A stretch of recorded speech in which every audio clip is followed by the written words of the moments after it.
শুরু হয়ে গেছে শ্রাবণ মাস।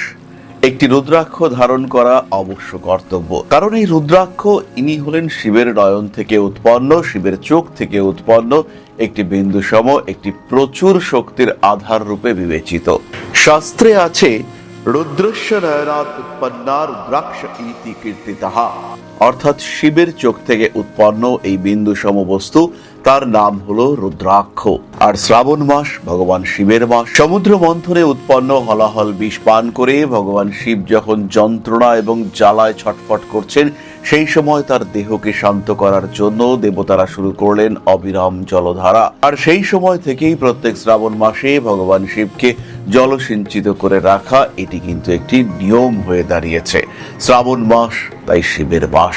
আর এই মাসে আমরা ধারণ করব একটি রুদ্রাক্ষ।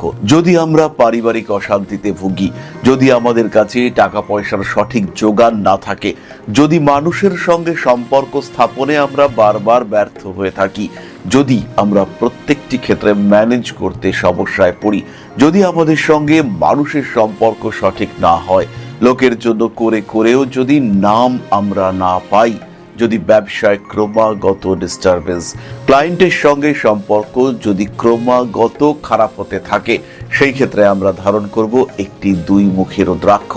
ফিনান্সিয়াল সেক্টরে প্রবলেম হতে পারে রিলেশনশিপ ম্যানেজমেন্টের ক্ষেত্রে, সম্পর্কের ক্ষেত্রে চলে আসতে পারে অকারণ সন্দেহ। আর যদি এরকম আপনার সঙ্গেও ঘটতে থাকে, তাহলে আপনাকে ধারণ করতে হবে দুই মুখী রুদ্রাক্ষ। রুদ্রাক্ষ ধারণ করবার পূর্বে ওং নমঃ এই মন্ত্রে তাকে উজ্জীবিত করে তুলে সেই রুদ্রাক্ষ আমরা ধারণ করব। সম্পূর্ণ শোধনের মাধ্যমে শ্রাবণ মাসেই আমরা এই রুদ্রাক্ষ ধারণ করব।